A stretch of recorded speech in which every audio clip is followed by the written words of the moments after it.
নমস্কার, ঘরলে বাংলাতে আপনাকে স্বাগত জানাই। আজকে একটি গুরুত্বপূর্ণ বিষয় নিয়ে আলোচনা করব।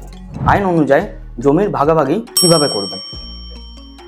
আপনি যদি পারিবারিক সম্পত্তির ভাগ নিয়ে সমস্যা পড়ে থাকেন তাহলে এই ভিডিওটি আপনার জন্য খুবই উপকারী হবে।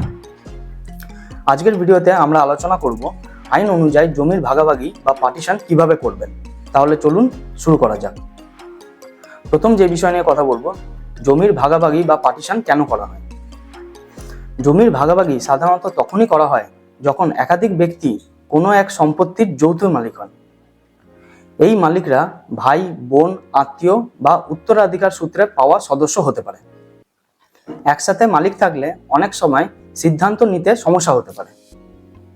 তাই স্পষ্টভাবে কে কোন অংশ পাবে তা নির্ধারিত করার জন্য ভাগাভাগি বা পার্টিশন দরকার। এরপরে যে বিষয় নিয়ে কথা বলবো, পার্টিশন কত ধরনের হয়। পার্টিশন প্রধানত দুই ধরনের, মিউচুয়াল পার্টিশন এবং কোর্টের মাধ্যমে পার্টিশন স্যুট। এবার বলবো মিউচুয়াল পার্টিশন বলতে কি বোঝায়। সব পক্ষ একমত হয়ে নিজের নিজের অংশ বুঝে নেন এবং লিখিতভাবে ভাগাভাগি করে নেন। এরপর সেই অনুযায়ী পার্টিশন ডিড তৈরি হয়। মিউচুয়াল পার্টিশনে আপনাকে পার্টিশন ডিড অবশ্যই তৈরি করতে হবে।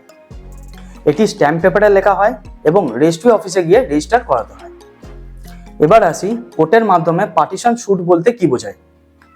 যদি কোনো ব্যক্তির আপত্তি থাকে বা কেউ যদি ভাগাভাগি করতে না চায় তাহলে কোর্টের মাধ্যমে আপনারা ভাগ চাইতে পারেন। একেই বলে পার্টিশন স্যুট। এরপরে যে বিষয় নিয়ে কথা বলবো, মিউচুয়াল পার্টিশনের লিগ্যাল প্রসেস কি আছে। প্রথম হচ্ছে প্রত্যেকটি মালিকদের মধ্যে আলোচনার মাধ্যমে সম্মতি তৈরি করতে হবে। দ্বিতীয় হচ্ছে একজন ভালো আইনজীবীর মাধ্যমে পার্টিশন ডিড তৈরি করতে হবে। তৃতীয় হচ্ছে দলিলে প্রত্যেকটি মালিকের জমির আয়তন, অবস্থান এবং সীমারেখা উল্লেখ করতে হবে।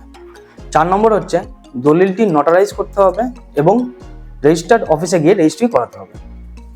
5 নম্বর হচ্ছে ভাগাভাগি হয়ে যাওয়ার পর প্রত্যেকটি ভাগ আলাদাভাবে মিউটেশন করাতে হবে।